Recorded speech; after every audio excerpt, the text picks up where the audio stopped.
नमस्कार मित्रांनो, विधानसभा निवडणुकीआधी सरकारने दूध व्यवसाय करणाऱ्या शेतकऱ्यांना गाईच्या दुधाला आधी 5 रुपये आणि नंतर वाढवून 7 रुपये अनुदान दिले होते. शेतकऱ्याचे मतदान घेईपर्यंत फक्त हे अनुदानाचे आमिष दूध व्यावसायिकांना दाखवले गेले होते. पण निवडणुका झाल्या आणि दूध अनुदान पूर्णपणे बंद झाले आणि हा व्यवसाय संकटात सापडला. आता सध्या दुधाला भाव 30 रुपये ते 31 रुपये मिळत आहे आणि या भावात हा व्यवसाय तोट्यात जात आहे. पण शासनाने याकडे पूर्ण दुर्लक्ष केलेले आहे. एकतर दुधाला कमीत कमी 40 रुपये भाव द्यावा किंवा 10 रुपये अनुदान तरी चालू करावे, नाहीतर हा व्यवसाय टिकणार नाही आणि शेतकऱ्यांना त्यांच्या शेती संलग्न व्यवसाय बंद करावा लागेल. ग्रामीण भागातील शेतकरी हे या व्यवसायावर अवलंबून असल्यामुळे शेतकऱ्यांना आर्थिक बळ देण्याची गरज आहे. श्रीमंतांना तूप हवे असते, पण त्यासाठी लागणाऱ्या दुधाला भाव नको असतो. कारण दूध महागले तर तूप महागेल, मग शेतकरी जगणार तरी कसा?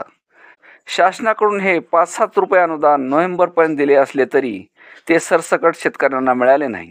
यात दूध संघाचा गलथान कारभार आडवा आला आणि शेतकऱ्याचे नुकसान झाले. शेतकऱ्याच्या दुधाला कमी भाव ठरवता, मग शेतकऱ्यांना सुद्धा त्यांच्यासाठी लागणाऱ्या पशुखाद्याचा भाव ठरवून द्या ना. पण पशुखाद्याचा भाव दुधाला 1 रुपया वाढला की पोत्याला 50-100 रुपये वाढलेच म्हणायचे.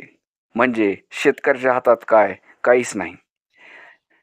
ज्यांचा घरचा चारा आहे तो विचार करत नाही, पण तोच चारा जर बाजारभावाप्रमाणे धरला तर शेतकऱ्याच्या हातात शेण पण विकत पडते. अशी अवस्था सध्या या व्यवसायाची आहे. सरकार नुसतेच म्हणते दूध भेसळ होत आहे म्हणून भाव मिळत नाही. अरे मग शोधा ना त्यांना आणि शिक्षा द्या. इथे आमचा शेतकरी मरायला लागलाय आणि तुम्ही नुसत्या गप्पा मारताय. तुमच्याकडे पोलीस आहेत, यंत्रणा आहेत, तरी फक्त गप्पाच चालू आहेत.